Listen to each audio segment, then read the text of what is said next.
Hello, folks. This is the first part of our look at the United Nations system. This presentation is based upon the presentation that I gave to you the other day. This will be a bit more compact. It'll have less off-the-cuff comments and so forth, but it'll always be available to you on the website. So let us get started. In 1945, the greatest conflict ever to inflict the world had ended. World War II. As you can see here from the map, it engulfed most of Europe, taking 6 years to fight until Germany and its allies were completely defeated. In the Pacific, the war was begun by Japan, with invasions of Korea, China, Indochina, even the United States was attacked. And that war took until August of 1945 to conclude. When the war was over, the devastation was immense. Cologne in Germany was a shell of its former self. Berlin was nothing but rubble. Even London had been hit by bombs. But the greatest bomb of all was the atomic bomb, developed by the United States in order to go against the Germans. The war had ended before they could use it against cities like Berlin. And so it was decided that the targets would be Japan, specifically the cities of Hiroshima and Nagasaki. No one really knew what the effect of the atomic bomb would be. But once the war was over and everyone started looking to see, the devastation that they found was unimaginable. Hundreds of thousands of people killed in seconds. Hundreds of thousands more to die within weeks or even years from radiation poisoning. After the war, Europe was divided between the occupying armies of the Soviet Union, or Russia, and by the Western nations, the United States, and its allies. This resting point after the war would be the genesis or the beginning of what would be known as the Cold War. In 1945, after the war, Asia was still dominated by European nations. Great Britain, for example, had control of all of India, what is now Pakistan, Burma. The Dutch had control of the Dutch East Indies, which would later be called Indonesia. Indochina, which includes Vietnam, Laos, and Cambodia, were under the control of the French.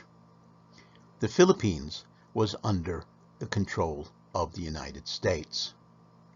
One by one, after 1945, these nations would gain their independence, some of them with ease, some of them with a great deal of bloodshed. Dominating the world after 1945 would be the United States, whose vast economic strength was untouched by the war. Its cities hadn't been harmed at all, and the United States was in the position to dominate the world politically, economically, and socially. Its rival, the Soviet Union, was a nation between Europe and Asia, dominating Eastern Europe with its armies as they pushed the Germans out. Their influence would reach as far as Germany, all the way to North Korea. They even occupied, and to this day have kept, Japanese territory. In 1945, Africa was dominated by the European colonial countries who had taken these lands over back in the 19th century and wanted to hold on tight to them. Little did they know that within a few years they would lose their empire one by one. This is something that we'll look on a little bit later. Leading the imperialist march was Great Britain, as you can see with its empire in red. The French, who dominated the northern part of Africa, but they were followed by Germany, which lost its colonies after the First World War, Italy in places like Libya, Portugal, which would have the longest colonial empire of all, beginning even before Columbus and ending in the 1970s, Spain, and there would be also a few independent countries, Ethiopia and Liberia. While the nations of South America were independent, they were under the economic control of the United States and, to a lesser extent, Great Britain. There was very little that these countries could do to counter the economic power of these two nations. For all intents and purposes, although they were independent, they were very much under the tutelage of these two great empires. Many folks consider these countries colonies, or at least economic colonies. The Middle East was very different than what it is now, although the borders remain almost the same. Domination by European countries in 1945 could not be denied. While Egypt, Turkey, Iran, and Saudi Arabia and northern Yemen had independence, that independence came in the heels of British and French imperialism, and these nations were very much in charge, at least, of the economic interests. Nations like Algeria, Libya, Sudan were poor and were unable to really sustain themselves.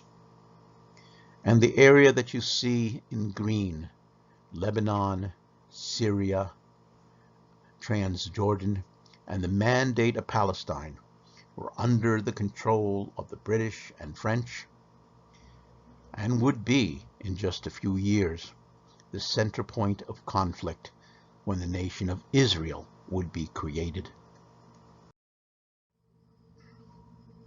As for Germany, which really did begin the war,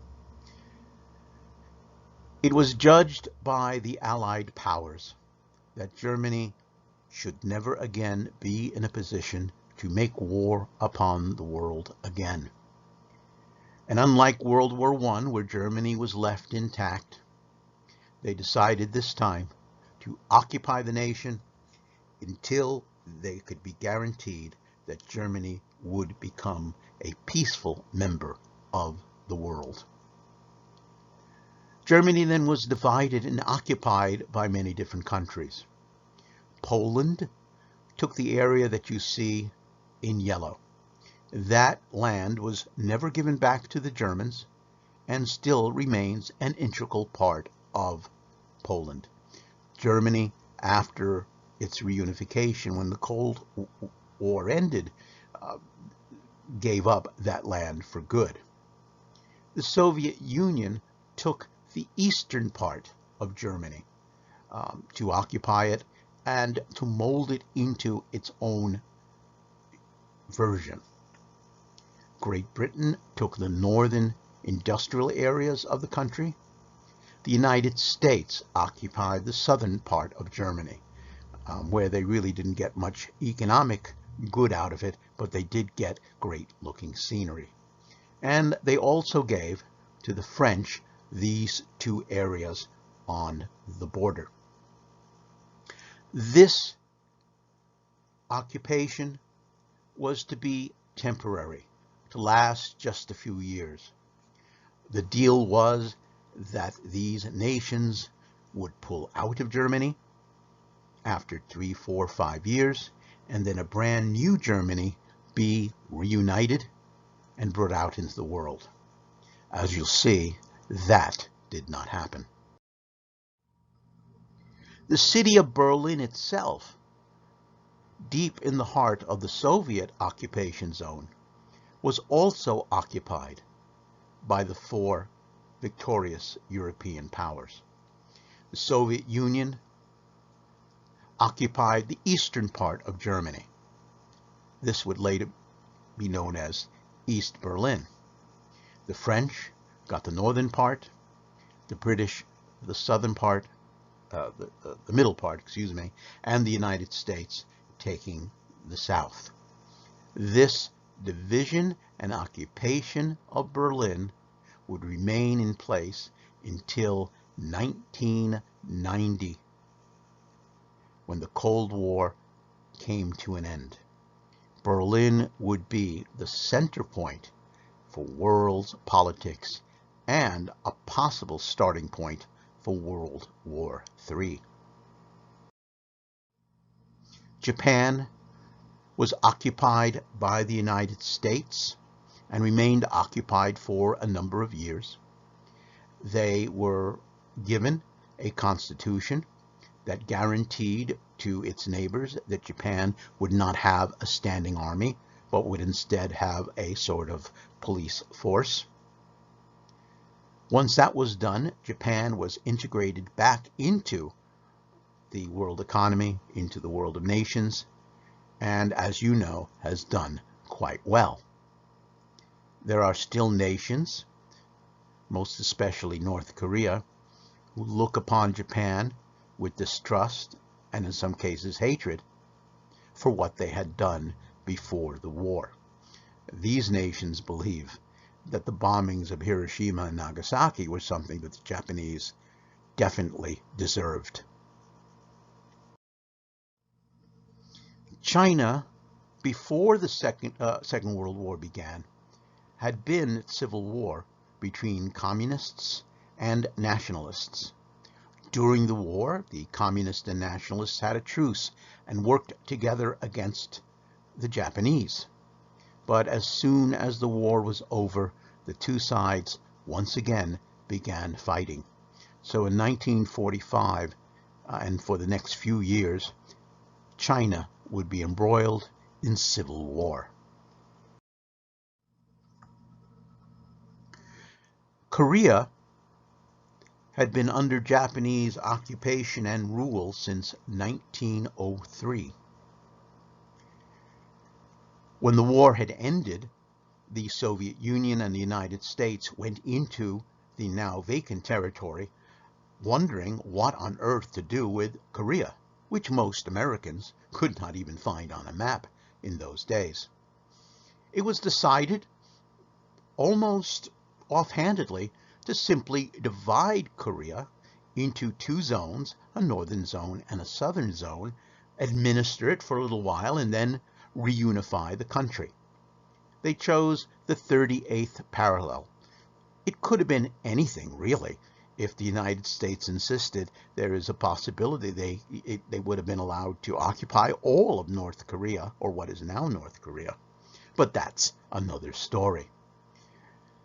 After 1945, there would be an uneasy truce between North and South. And as you know, in 1950, it would erupt into war. But that's something we'll look at a little bit later as well.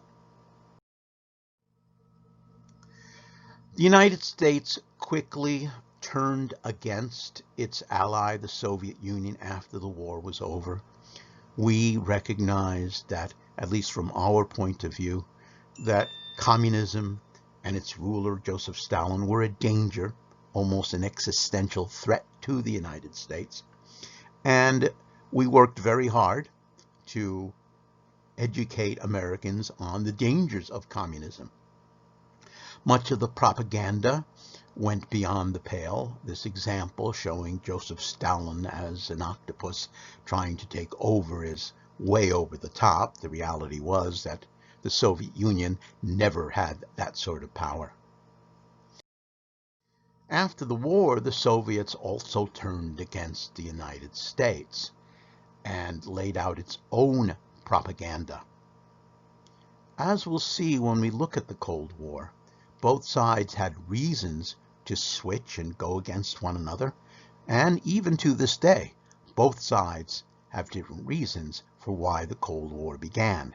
But again, that's not part of our story now.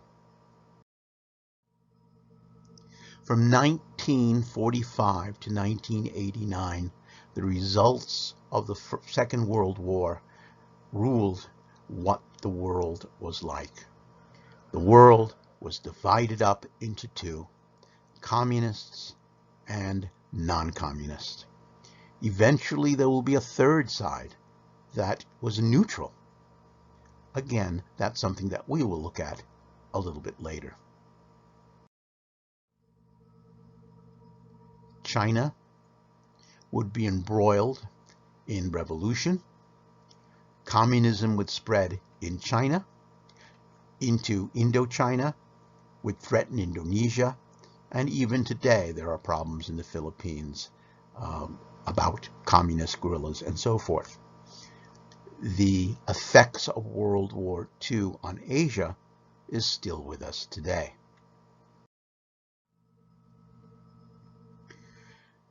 The aftermath of World War II convinced the nations of the world that there was a need for a world organization.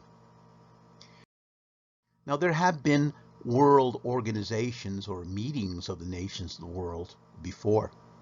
In 1815, after the defeat of Napoleon Bonaparte, the Congress of Vienna met in Vienna, Austria, and redrew the map of Europe, almost to its modern borders.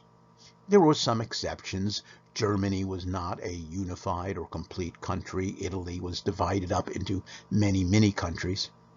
But it did establish the ideas of great powers, nations that would dominate everyone else, and rules were set up on how countries should operate with each other and on their own. In 1865, the arrival of the telegraph forced the nations of the world to come to grips with it. After all, how could you use this marvelous invention that allowed one country to talk to another one instantaneously? How do you control it? How do you make sure that everyone is using the same codes? How do you make sure that telegraph communications is not interrupted? Well, the International Telegraph Union, which has morphed into the International Telecommunications Union in 1992, had been set up just to answer and solve these problems. Every time you make a phone call, you are alluded to this original international organization.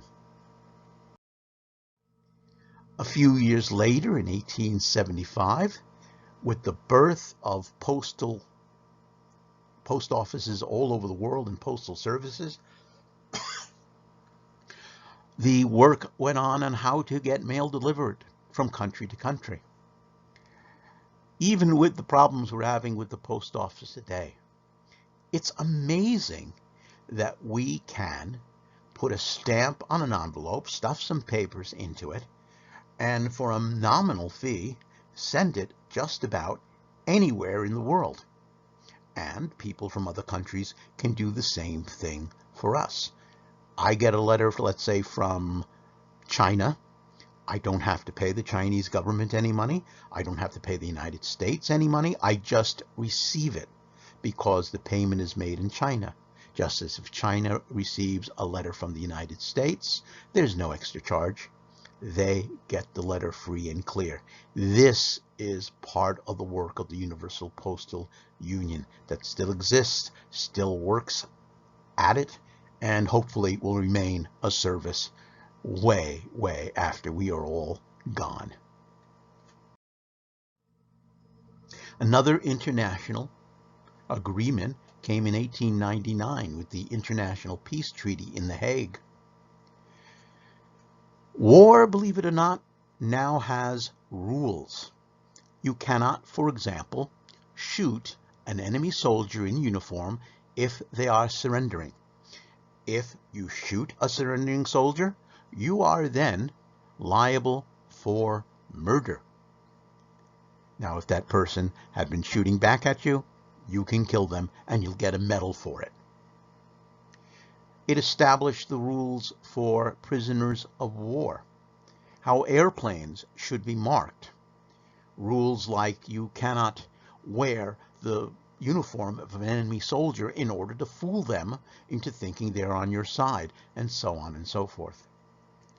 Ironically, making war more civilized, this is what they did, in some ways allowed wars to be more easily fought. But we'll look at that a little bit later as well. After the devastation of World War I, it was decided that a world organization devoted to peace must be established. And between 1919 to 1946, the League of Nations dominated the world. But the League of Nations was brought upon, well, let us just say, not very willingly by nations like England and France, who are used to calling the shots on their own.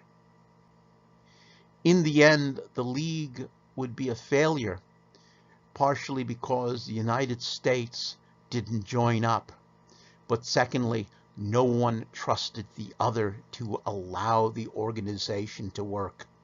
And so, when the dictator powers in Europe and Asia rose up, there was no one really to stop them. The League would fail. And so, after the war, the United Nations was founded. An organization set up to keep war from coming again, because the Third World War would be an atomic war, no doubt, and to fulfill the tasks brought upon by the League of Nations. The United Nations, after it was set up, would have many different headquarters. Its main headquarters, of course, as you all know, is in New York City, here in the United States. It is a place where you can go and visit, and perhaps many of you already have. The United Nations itself is technically not in the United States. The moment you set foot on it, you are in international territory, which is very, very interesting. The old League of Nations palace in Geneva, Switzerland, was given to the United Nations, and it is the second headquarters of the UN. If you ever get the opportunity to go to Geneva, check that one out. There is also a third headquarters, a smaller, minor headquarters in Nairobi, Kenya, which is, again, open to people to visit, and a place where I would like to go one day. Perhaps you will beat me to it. There is also an office in Vienna, Austria. This is the most minor of all the United Nations offices, but it does take care of business in that part of the world. The United Nations became very, very popular right from the very start. American troops, even before the war had come to an end, were educated, taught about it. Let me show you the same film that U.S. troops were shown just before the end of the Second World War, explaining to them how the United Nations would work.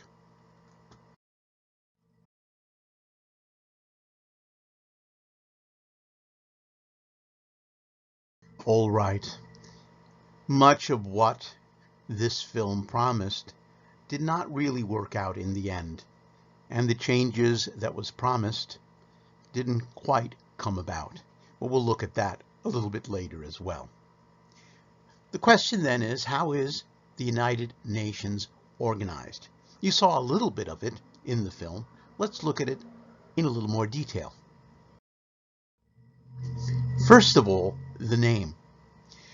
Now, we are used to today to call the powers that fought against Nazi Germany and Imperial Japan the Allies. During the war itself, they called themselves the United Nations. If you take a look at this poster here, the United Nations Fight for Freedom, that was meaning the nations that were fighting against the bad guys.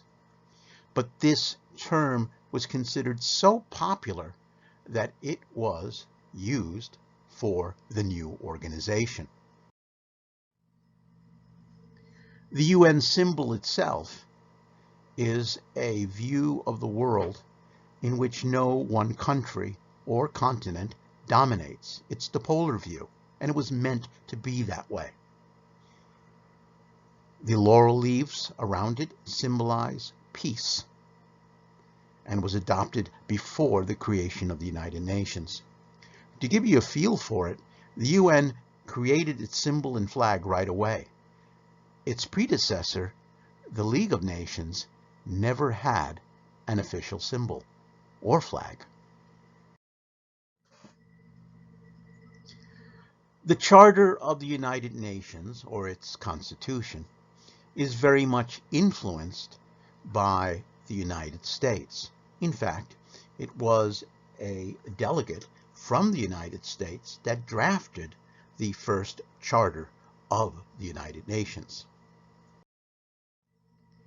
Look at the preamble.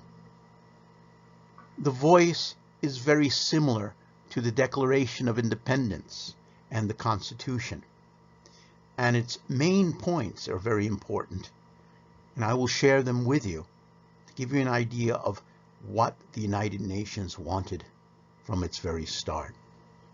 We, the people of the United Nations, determined to save succeeding generations from the scourge of war, which twice in our lifetime has brought untold sorrow to mankind, and to reaffirm faith in fundamental human rights, in the dignity and worth of the human person, in the equal rights of men and women, and of nations large and small, and to establish conditions under which justice and respect for the obligations arising from treaties and other sources of international law can be maintained, and to promote social progress and better standards of life in larger freedom, to practice tolerance and live together in peace with one another as good neighbors, and to unite our strength to maintain international peace and security, and to ensure by the acceptance of principles and the institutions of methods that armed force shall not be used save in the common interest, and to employ international machinery for the promotion of the economic and social advancement of all peoples. Have resolved to combine our efforts to accomplish these aims. Accordingly, our representative governments, the representatives assembled in the city of San Francisco, who have exhibited their full powers found to be in good and due form, have agreed to the present Charter of the United Nations and do hereby establish an international organization to be known as the United Nations. Accordingly, Our representative governments, through representatives assembled in the city of San Francisco, who have exhibited their full powers found to be in good and due form, have agreed to the present Charter of the United Nations and do hereby establish an international organization to be known as the United Nations.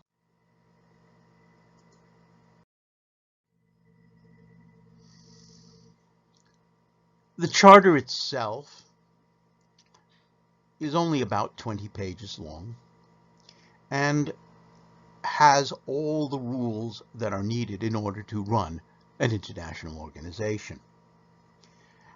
When you start on your first MUN conferences, a good working knowledge of the United Nations and its charter is absolutely necessary. You can use it, quote from it, even in some cases manipulate the charter.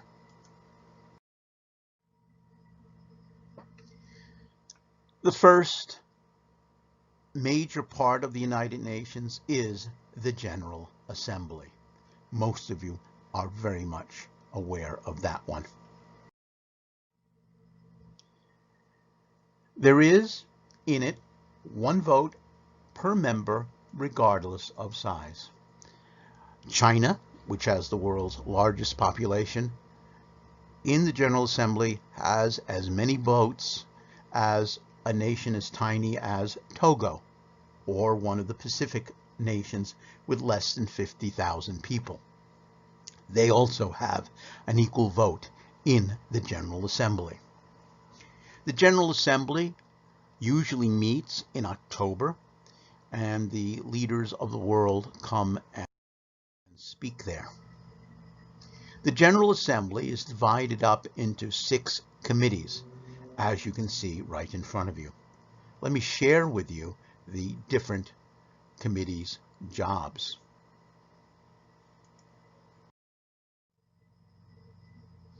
The first committee, the Disarmament and International Security Committee, or DISECT, is concerned with arms control, fighting in other nations, and so forth. When you go into a DISECT committee, chances are you will be dealing with things like control of nuclear weapons, or small arms, or smuggling, or even weapons used by pirates.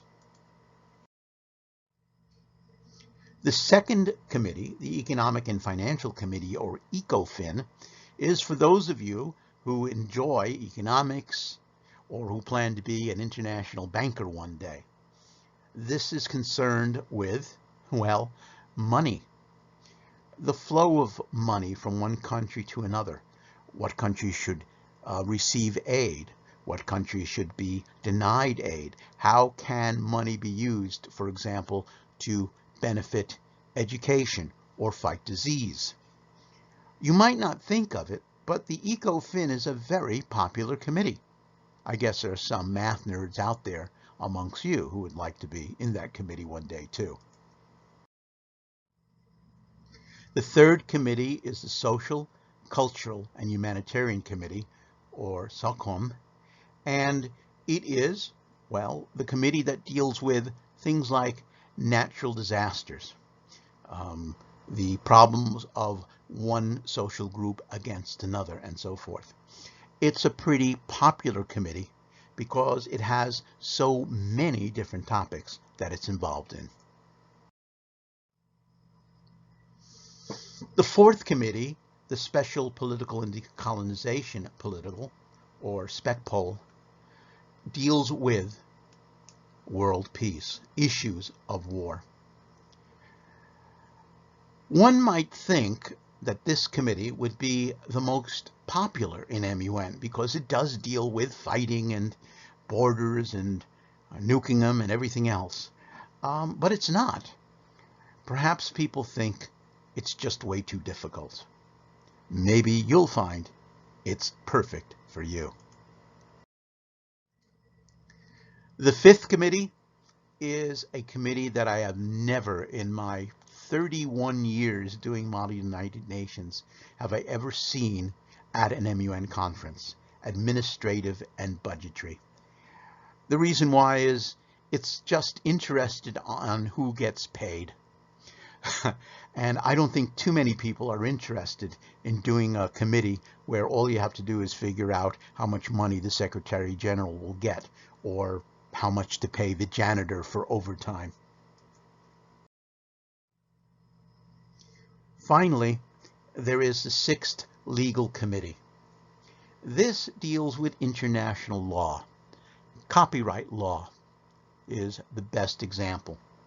The problem going on with TikTok would be something that the Sixth Committee would be talking about if it was presented to it by the United Nations.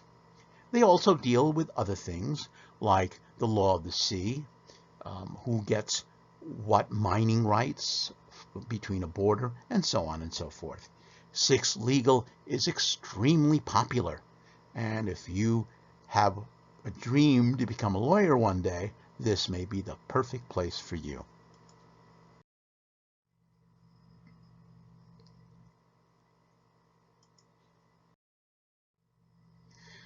The General Assembly building is where Model United Nations at its New York conference in March meets.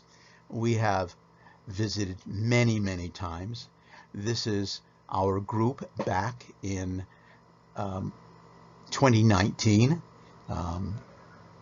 All of these, most of these folks have already graduated, and a few of them have gone on to work with that conference as well. If we're lucky, you can come along with us in a couple of years and sit right in the same places where the United Nations delegates come in.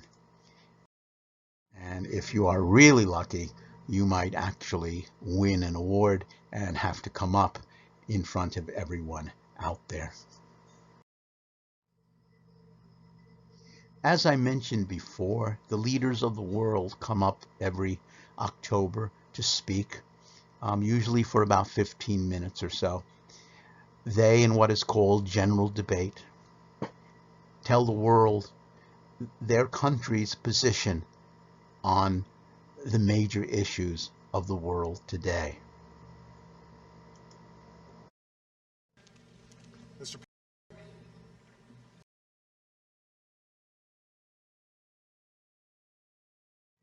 Okay, that speech goes on for something like 40 minutes, so I'm not going to be giving that to you. The United Nations General Assembly has also had some interesting moments. Let me share with you a short video with the unexpected UN.